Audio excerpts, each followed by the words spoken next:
me.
Yedi kan ade ato monimo no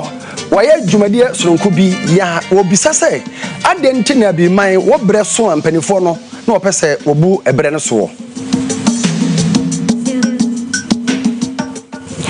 na nananum kramofo ede wo man kasa manifesto aba bonten sa amanyofo hwe ne won consider urajo mama aka ho bibi ase wo mobo afa ho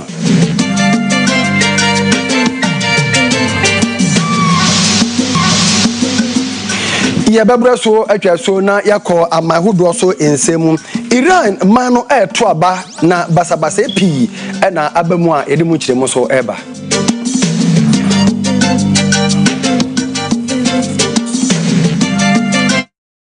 Abusafo nsam no edorson de amotie nyina ye atifin nsam yede aseda ma bosheba electricals nkanea na ode aba wires na bob ohia bia na waba aba betrobi afi young ministers jumadie no yeguso a yede brem virtuous woman jumadie no yebesa ase bosumi de no ya wada 7th March ya ekosi na memenda 9th March oma be preachi ewo Oyerepa TV FM no miensa bia ntedu ha umeka ho na yenyina abena kwatema kuka tona ye wokumase ana wode nafuwa aduo no se wapem so akona nim ye nanso yade so hia momo ntia na obeboa yen na yatimi amana kowie Ghana look alike jumadie a yede free Oyerepa TV so bremo kwesera bia nwumre no nsia ye nuanom bi na esuesua wo mo amagidin no tie omo pese omo look like omo pepepe enuti no edu ha now so watimi ahwe me ka mo se yede mu live e wo Facebook ni nyina so free kumase dum Bosheba Plaza Hanom Oduefour Nana Asabere pinaman na mede modi ahia yi ebusafo nsam no enie dan sei enkanea adunduma ekoso no obi adwene wa wonte ase ehonsam apie marahye badwafie ama Tamale North marahye badwani Honorable Alhassan Suhini ade atodwa se omonto omosamfre yewra napo na ono amechereche modi ntia dumso no ekoso sa I hold the view that there are specific situations that have been brought to the attention of this House by members. In particular, our respected friend, Honorable Alhassan Suhini. I believe that an urgent question is the appropriate vehicle to use. There will be no limitation. However, the urgent question will rather facilitate is coming into the house. So let us encourage him to file it today. We as leaders can follow up and have volunteered. It is clearly a worrying situation. Many people and businesses are unable to plan their activities and their programs,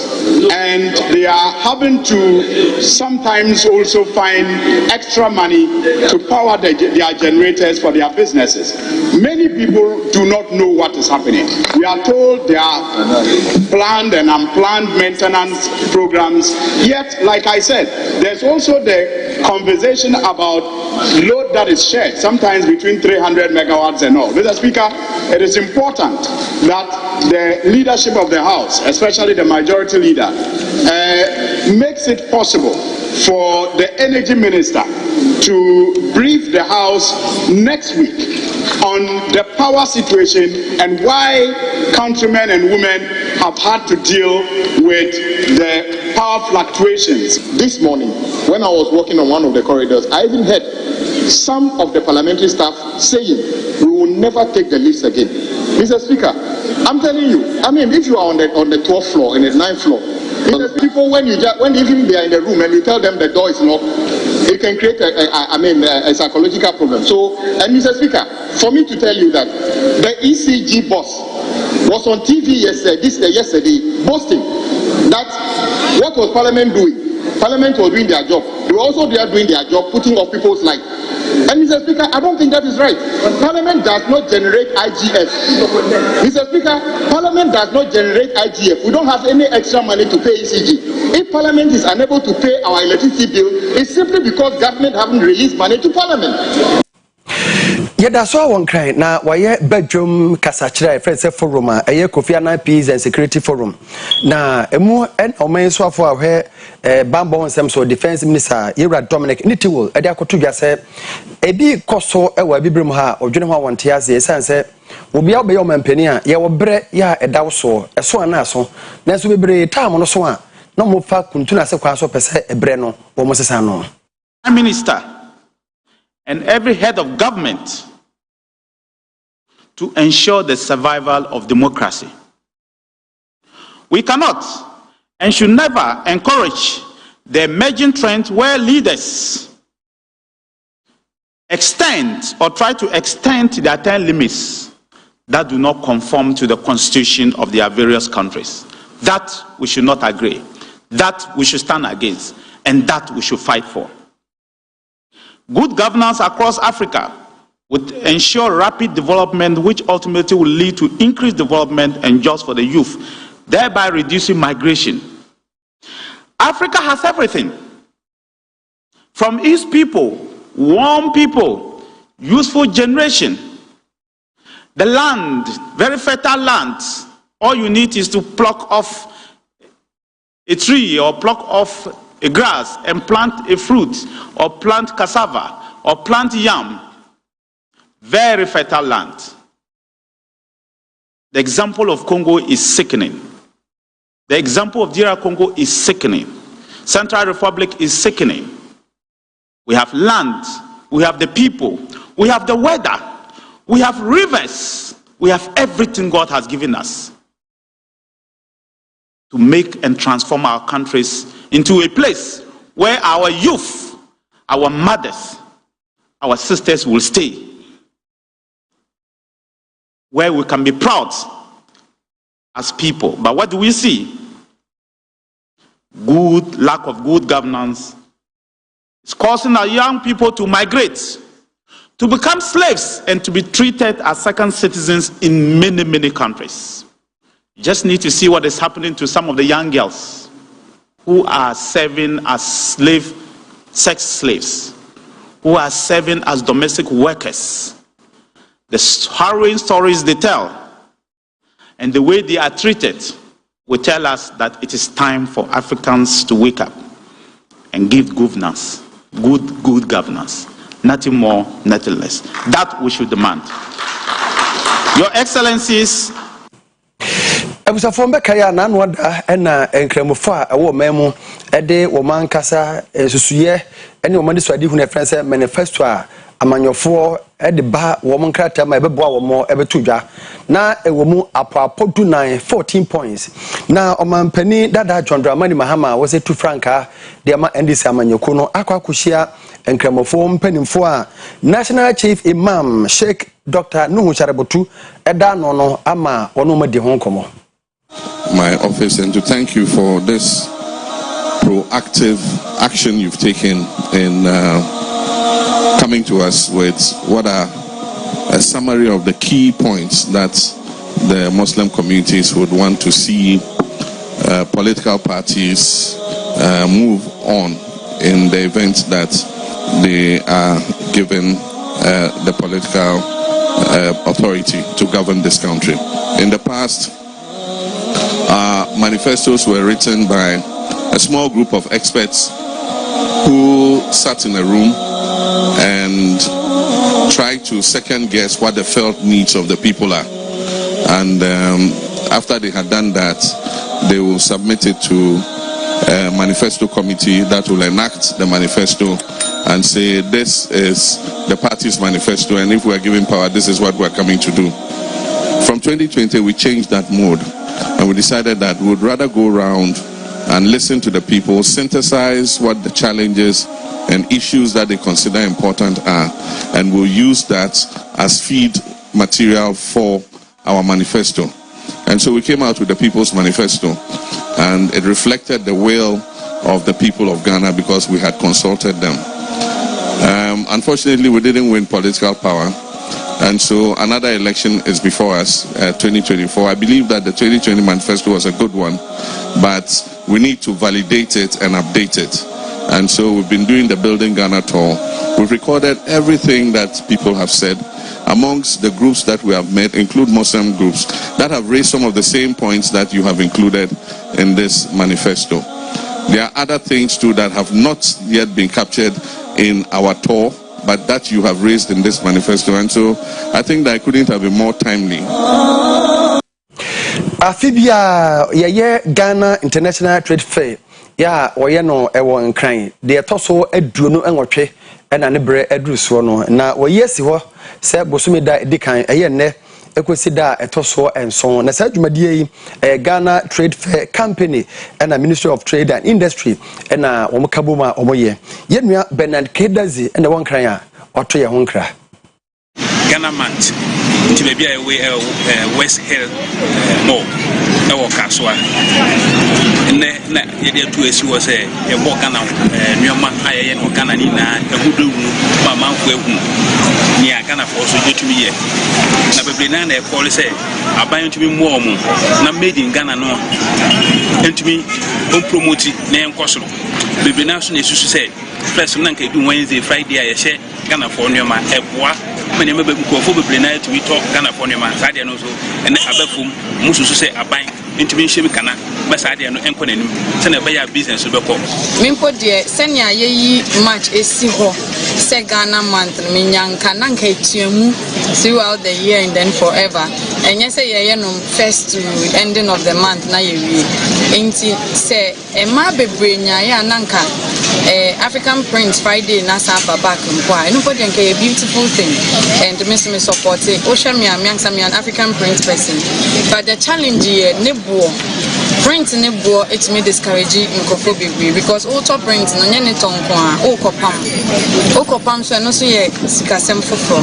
and I think we need to start from the textile companies then and of course okohoswo mo so be charge the tax ne nyema bebre nyema mo import to produce these fabrics and semester of abain say on taxes in so kakra import duties normal number from where ye were many textile companies for Ghana ye nyomo collaborate and keep it me ye tourism na ye so easy and simple to promote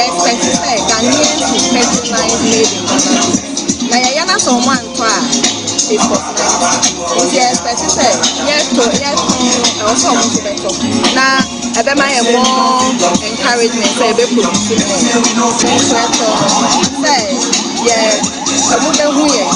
yɛbɛnya publicity customers sɛ yɛbɛnya more customers sɛ ɛnyɛ sɛ ɔmo bɛba kɛkɛ na ɔmo abɛtwe mu akɔ we will get more customers and clients. Yɛbɛ yɛka kɔsi sɛ yɛwɔ simple way a yɛde kyerɛ mpaboayɛ yɛde kyerɛ adwuma a wosua wobɛtumi ho ne ntɛm ɛduru baabi na yɛwɔ Friday wear wɔ hɔ nti na mama sɛsi yɛwohwɛ a African wear no na sɛ ntare ne yɛpempampamoa no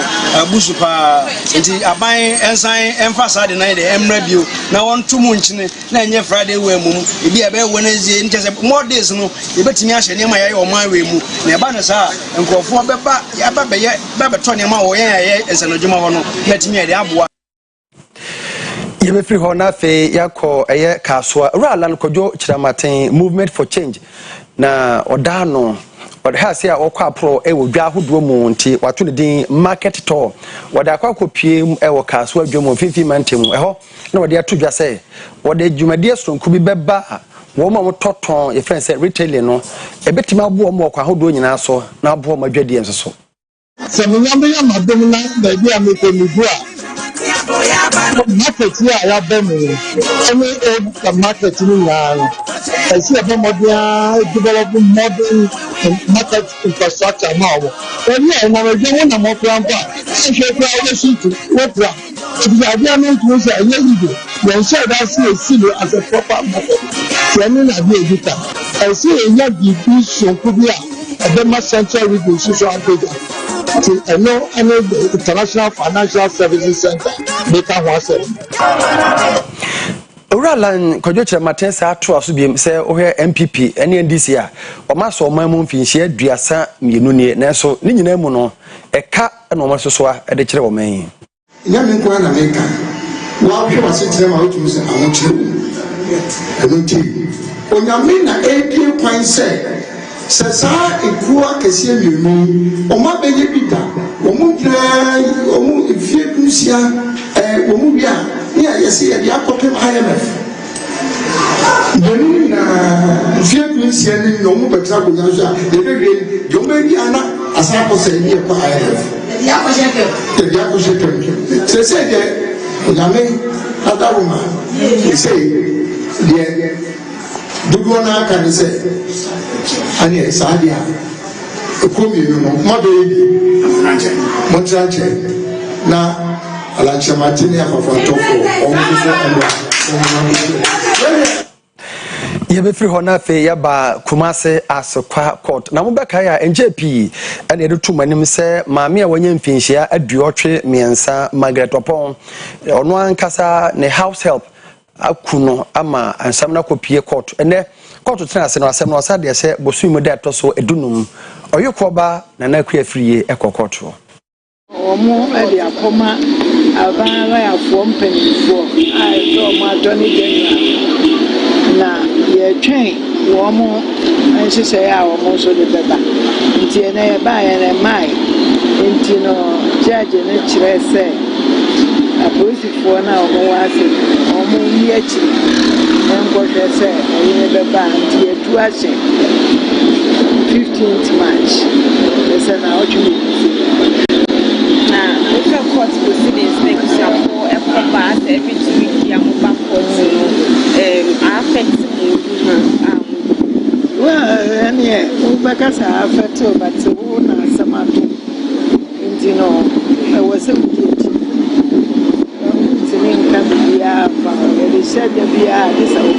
but when near Tirenia Fra and I'm a back water, and who's a fair cases, woman, you fairway a true, fairway. But I'm immediately a better time we are concern maybe like transportation costs and this whole travel. And the has made crime. And you know, transportation cost to be idea damage. So, Nima Pana, and Yadia Mekina. Say, Empocrano, maybe out to 2 years near Cassay, Yemfesi come to show, and Fanny Bibia, said the proceedings when he said the contact. Okay, so see idea. me akodu attorney general nsem ne de mani je ho to say me ba court wa me hu say cases ni bi wa achapa nso nkodu ho de me hu say akọ nti no mani me wani da so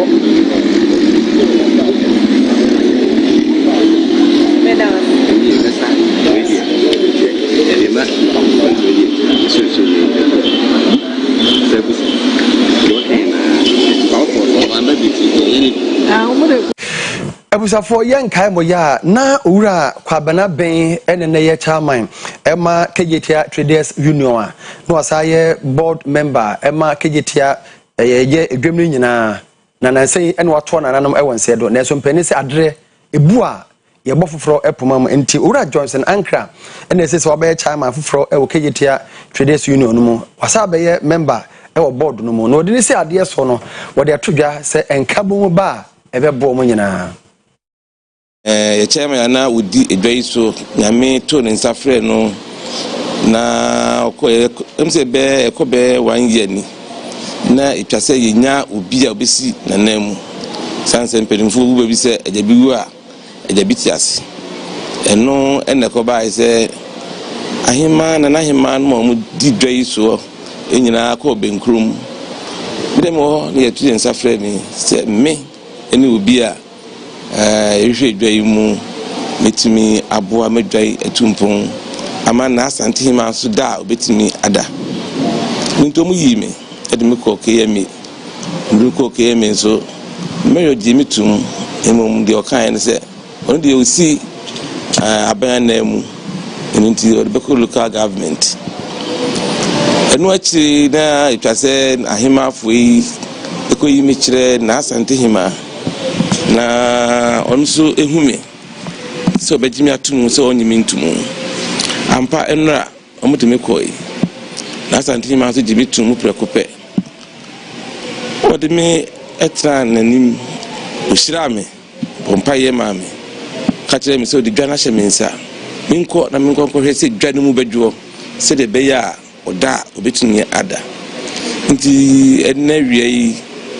mi da na asante ma asi se uhu mi na oji mi tumu prekope ndo bibia se ti be ma no de waba minim se dwumadi obedie no ebeboa santiman beboa na ima oda obeda na ima fu odo ma tutu yana no nyina no mu nyina na be adwuma no ba kufo adwene entimi katanya meni dabi santimi katanya but ye kan se o se nyina timi kabom ye timi to bia sabi na ntawantawa ni ade obi ama na komanto ne yam ya de bone ne ebeye omunyina e awurade pa no omunyina be hia na de o se de to no e de ato ama asumdi aba timi de migidi ye se be ma no de open kabum e obi anka na komanto ne futo de no na maka chen se enipa omunyina bu so be bu nipa bia be fru bia ese utimi koma asumdue ba no ese oye na tie mbanyivu afutuo akola afutuo na fanante no de me na kasa na minjo betimi ayen ka mini na chi ono kwa atintimi nye ide adwadifuo nyina boa ndi ono a be ko omo makuma no ma nante ati omo adwindi ani de adwuma nde ono onim de obeye yeda so awo kumase na ukọ ebuakwa manhia ana atwoma manhia eye manhia Methodist primary school no wonye mfinhia wo ha amanu ada wahye hofa na otonsa frɛ wura Kingsley owusu a ofriend dedewo se omeye chama bibi nti wantimi akono oma ono ankasa eni nua wisdom ofori ekogina na namu a oma cement 150 bucks se mputudwuma mi awe ni school no wonfanye nenumu na right reverend 7 kwaku owusu ya we Methodist bishop a ohwe kumase so de atudwa eniema Methodist yeboa no enye omonko a na betuma ye Ghana fo nyina emua asore no na de esi wani so no onye memu oman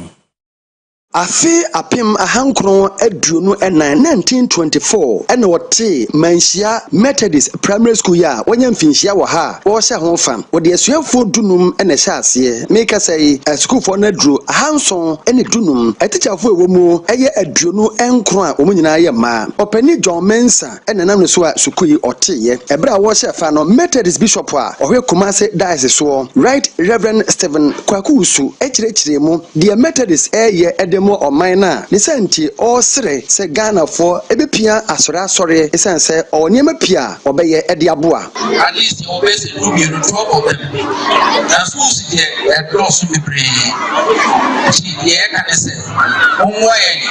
na se le bia se kan no ba ko o very kra eku na ye nyina intumi mo wa ye tete kofra no ene mai mo se de se aye no nya bai Ghana ko e asi nyina ene ma bebre ko ye o kofra ne bre tuma ye nyina ye fi na isi wo ko ya America teacher for the one I was doing na nan matter program da Roma se bobia eventually e ya bo asa sorry Roma ya social e wo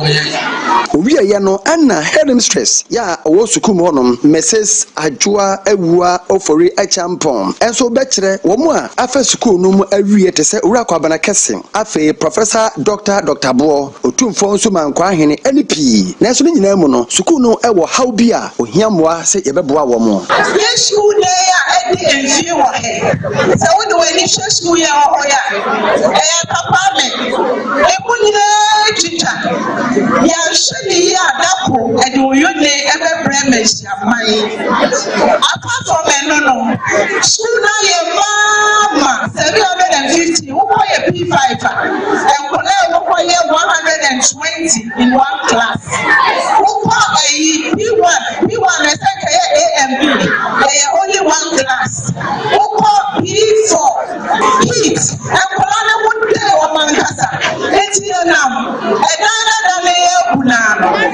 only swap. Yenam and I share and what. I say, so you need so school. It's so the way it's literally a promotion. Now say, for any year or 12 hours. Say, I show you that so people about parents' attitude. You put up class 750. What's your PTA meeting? Put me your parents in 21. The youngest one that told them Jumadie kese etise ye oto safre owura Kingsley Owusu a ye bɔ ne mrane deedew se ono na emeye teteneni bibi nti wantumi ama ema ne kasamafo PRO owura Wisdom Ofori ebegina kasai wode to empenifo anim se wakeka wonsa ase na osi school dan de ama wo mo no ye ono Kingsley Owusu akoma so ade ne se obabua school no otimenya school dan a ese fata wo mo ogira ne namu de cement a ye moto no ha aduonum 150 bucks a wo sika ye 10,000 Ghana cedis or pepe wo ha 100 million at the mine say onye emfamoa nyame ayado omudi omo 100 years anniversary na fe so tae so esi omo ni so se ombesi so dan so omo koma eye deru Kingsley Owusu adodo na afra de dedew but yes dedew say ye country eye headmistress of the school ya no any management how be project so say yes by force am for the training to aso it said the what can aye se be ko yi ana gina ehwe so pa omo be hwe it was obesere omo say omo check good care from fanya die wo so omo di ye pempi ube wan say ye fa ye say ma no it was say osere wo mo pa so omo monika na se bia ye kama ye dia chire kra e be kese fa di yebeda owura Kingsley Owusu ase dedew one empenifo anamo papa wo mutu yebefiri honom na afi yakọ achiansa ye no ewo ayesu ano mensene mu na omanfo ye ho anu damu a osupa esanse esu obenom eho ayeden ede ama wo mo enam de omanfo ye nti no esu na dane ateche ya wonye nsumpo enom no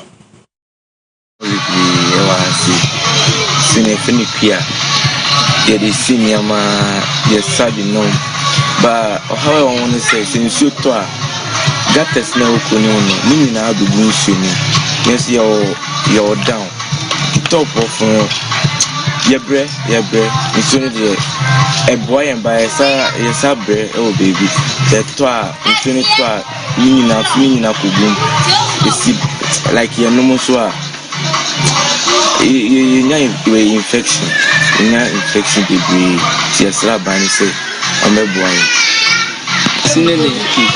yen young Petana to school. Would the Divia school lunch in a banu with Divia, and one walk on Muslim, and once if you outside Lebanon and cramming and pointing, a chance of putting the breakfast, yes, then a band on the wine. Omujao na wanantenant basa ena mpreko ne so ne namsu no toilet nsugu yen ya di dwale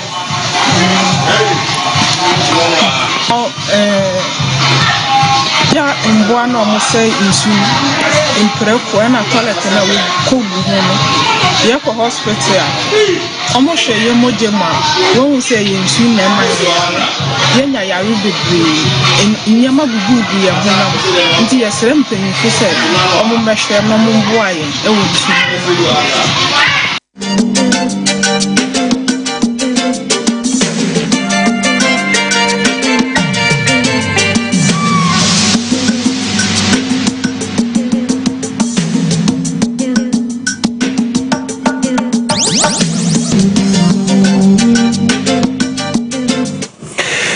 for ye traso ewo adwadie kase bomo na governor Emma Bank of Ghana Dr. Ernest Addison and wade tudwa say Ghana eni abiman ye wo akwanya kese pa say wohwe ye mabunu na say de waben ewo enei computer mu eni abefo kwan so internet na say ye gire ho na ye bo ho mode kakra bi a ebeboa yen ebio wohwe say de ye wo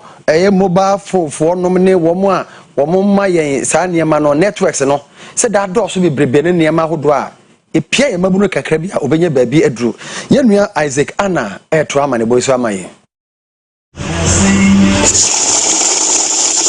would help unleash the full potential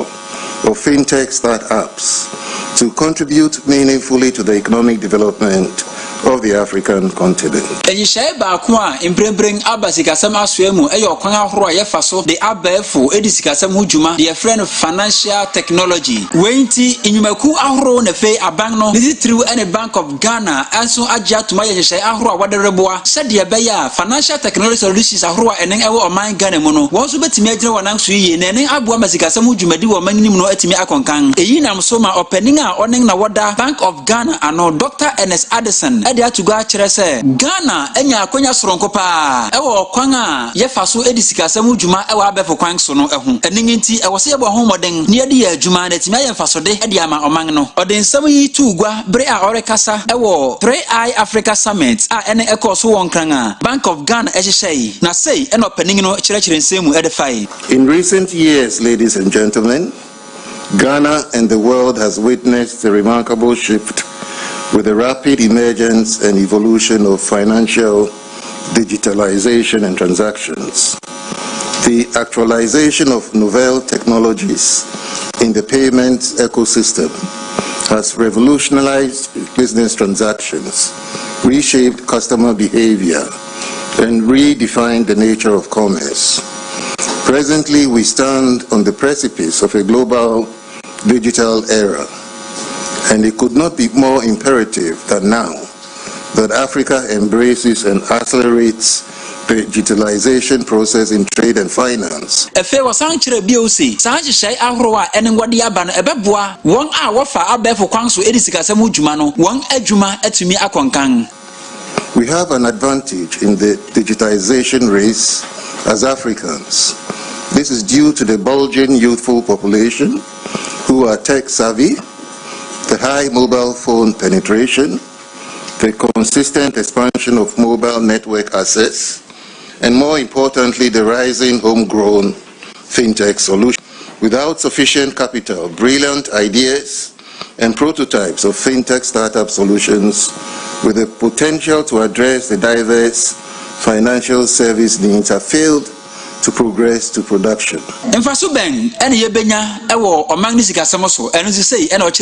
Upcoming 3I Africa Summit is designed as a platform for governments, businesses, investors, regulators, innovators, and thought leaders to discuss and collaborate on measures to unlock Africa's full potential by harnessing the potential of fintech. Ebusafo maniguso amohwe Oyerepa TV yen kase bo ne fie ye de bramu yi ye home so ne atonkra ye ba ya ka no ye de beto aso.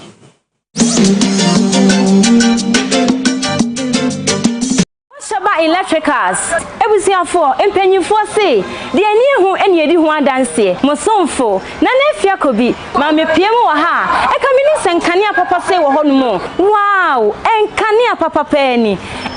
na se wankania papa se wo honomo ene na me kanfo bo Shaba electricals e de amount se wasi hotel wie na wo pe kania papa pa wo mu de eye bo Shaba electricals se wasi guest house wie na wo pe kania papa pa wo eye bo Shaba electricals ye was ceiling fine sports lights ye was CCTV cameras any the akika ho nyina ye will be ewa ha no mu sei dwumadie bi a wudi e fan kane ho de me kanfo bo Shaba electricals e de amount say baby a wo bia no bra ye bo ne de e da fam boko wo wa chichira e ma ne nya wadwendwen ye hia ne saw ne e bedi nkita ho ye de be ma ne e be package ne kama kama ne de amanu baby a wo bia bo Shaba electricals ye wo adum kumase aha no mu sei ene ye wo prisons ho no na mechire maternity sorry dan no ye no mo ene bo ho enti ema ne nya nkwan tentene baby a wo bia fa numbers na etwa go screen ase no na frɛ ye bo Shaba electricals enkane apapapa omu fie ene ha.